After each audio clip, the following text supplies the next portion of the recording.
So this video is going to be probably shorter than most because I really liked Wednesday. I really enjoyed it. I want to put that out there in the beginning. This is not just going to be a video of me like tearing it to shreds just for the sake of being a hater, because I love being a hater. Sometimes I get really worked up about movies or TV shows that could have been really great but had some, maybe not quite fatal flaws, but just enough of a kind of flaw that could have very easily not been there, that kept it from greatness, that drives me crazy.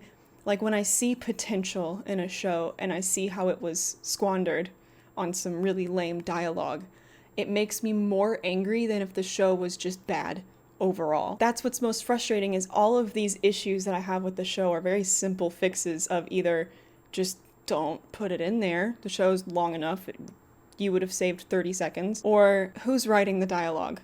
Who's writing the dialogue? That's where I'm gonna start first, is the cringe dialogue / behavior. Nearly every conversation between Tyler and his dad has the exact same cheese factor as the "it's your dream, dad, not mine" from every movie ever with a relationship between a father and son, especially when the mother's not around. If the mother's dead, they have this exact relationship. And some of that honestly was just, the acting was like, Tyler had some good scenes, and then in other scenes, it was mostly with his dad. I think just people can't act around the guy playing the cop. I didn't look up his name, but I'm gonna call him the dad or the sheriff, because also every conversation between the mayor and the sheriff was meant to be like expositional probably, but the conversations always felt so unnatural that they might as well have said, hey, this is the exposition for what has happened so far. It would be something that happened like 10 minutes ago. I don't like being patronized when I'm watching content. I don't like that they assume that I have forgotten something that happened in the last 10 minutes or in just the previous episode. Because especially in a world where we binge content, where all the episodes came out all at once, if I don't remember something I just watched, that's on me. Don't treat me like I'm an idiot. Maybe we should start punishing viewers for being dumb. Maybe we should weed out the weak ones so us big brain people can gather around like a council around a night table to discuss literary themes. And to go back to just really bad acting, the mayor sounded like he was just reading his lines off of his palm and it got like a little smudged. Just the worst actor in the show, the cop being the second. I'm fine with the mayor's death. That's dead weight for the And Eugene, baby boy, I love your character so much, but some acting classes, just a couple. It's a little his fault, and it's a little bit who wrote it. Us hive kids gotta stick together, whatever he says. Just, it's so easy to not write that. There are so many interactions between the students, or just things that the students would say, that reminded me of this text post on Tumblr. Every show about teenagers should have an on-site consultant aged 14 to 18 who looks over the script and says, yeah, we would not say that. One of the first ones that had me like physically react. Whoa. You're in black and white. Like a living Instagram filter. Ignore him. No one would say that, ever. I'm bringing Tyler back up. Okay, I'm taking orders from a hand. This isn't weird at all. It has the exact same vibe of, so that just happened, or, sheriff, you gotta see this. Sheriff, what? You're gonna want to see this. It's low-hanging fruit. Enid is one of the main offenders here, but I hesitant to criticize her. I will say one of the first ones that I hated was when she first meets Wednesday and they get in some kind of tiff. Don't mess with me. This kitty's got claws and I'm not afraid to use them. She said, don't mess with me, and then she could have just stopped talking there. That would have been fine. And then it's, this kitty's got claws. I don't want to complain about her too much because she's got a lot of examples of that, because she talks like how TikTok kids sound. People who are on TikTok so much, especially during 2020 when we were all stuck inside, so kids, instead of socializing in school, were replacing that socialization with TikTok. They all sound the same, and it's cheesy and garbage. We've got Rowan doing the classic asthmatic nerd kid stuff where anytime he did anything embarrassing or physical, they had to cut to him using his inhaler. It can't just be a nerd kid. He's gotta have asthma. How else would you know he's a nerd? You know, only nerds have asthma, no one else. And they're always hitting their inhaler like it's a vape. Every waking moment they gotta be talking about Dungeons and Dragons, and then they gotta hit their inhaler, and then they gotta trip over their own shoelaces. That's Nerd 101. It only took 4 episodes, and we finally got an not like the other girls situation with Enid. You follow pro hockey? Lifelong Sharks fan. I grew up in the pack with older brothers. It was like, watch hockey or we'll go a tong lung on you. You mean Tong Long from Way of the Dragon? Only the best kung fu movie ever made. You are different. She's not like the other girls because she grew up with older brothers, because a girl can never just be into sports or kung fu movies or anything boys like unless she grew up with boys, because we don't get to make our own opinions. We take them from the men around us. And if we don't have any men around us, we don't like anything cool. We're only gonna like nail polish. Who's gonna tell us to watch the kung fu movie?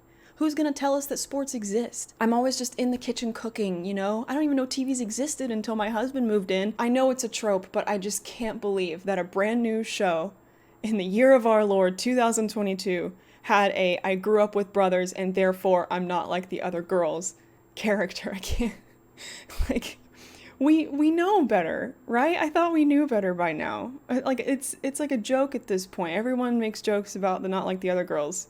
And we've got fully grown adults getting paid insane amounts of money to write shows like that. Speaking of overdone tropes that have no reason to exist anymore, the love triangle. I'm so sick and tired of love triangles. I hate love triangles. God, free Hollywood writers from the chains, the binds, the bounds of the love triangle. It's dead, it's over, stop trying to make it happen. It's not going to happen. I'm tired. I will allow the romance between Wednesday and Tyler purely for the payoff of him being, you know, an insane serial killer. That was poetic and fitting and hilarious. If she had to have a romance, that was a fine way to do it. However, why does there need to be a romance at all for Wednesday?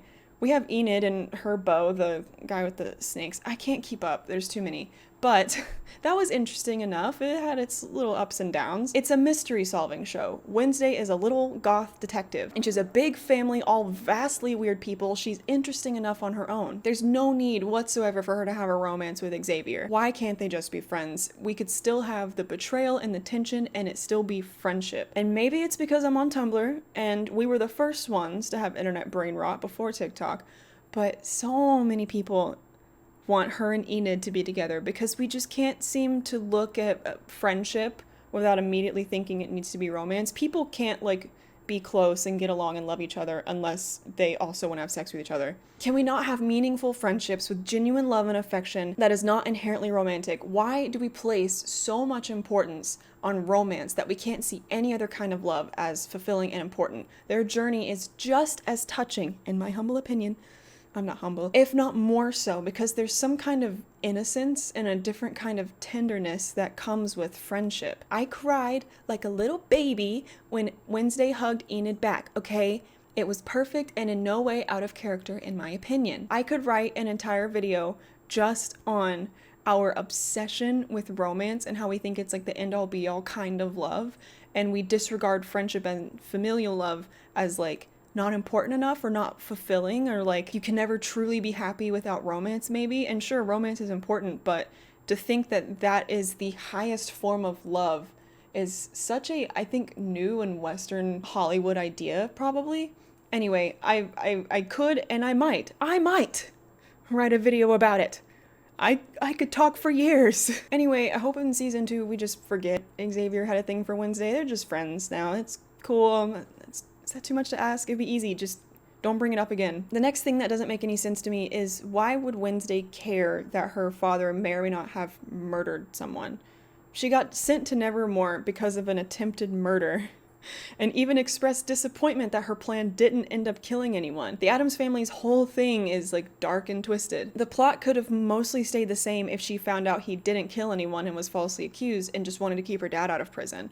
But being scandalized by the idea of her dad committing murder just seems kind of out of character. If anything, wouldn't she be more annoyed that her parents were so bad at covering up and got caught? There were 2 murder jokes within the first 11 minutes of the show, and you're telling me Wednesday was offended by her dad possibly killing someone. Is the Addams family just really committed to a bit? Maybe that's it. Maybe this all went over my head and I'm the idiot, and I need to be kicked out of the Knights Round Table. Maybe the Addams family are just really committed to a very elaborate bit. Anyway, that's it. I told you it was going to be a short one. I didn't have a lot. It was enough that it was like stuck in my brain. Anytime I make a video, it's because it's something that got stuck in my brain and I can't get it out until I sit and talk about it. And there's no one in my life that wants to listen to me talk about Wednesday for however long this video ends up being. Things get stuck in here and I gotta get them out and I gotta just slap them on the internet, and it doesn't matter if anyone watches them because it gets them out of my brain. It purges it so it's nice and smooth and no more wrinkles. Anyway, it's out. It's not my problem anymore. It's your problem. Take it. That's the end of the video. If you want to leave, if you're still here, I Twitch stream sometimes. I try to Twitch stream like once a week. That's it. Happy New Year, etc. See you in the next one. Peace.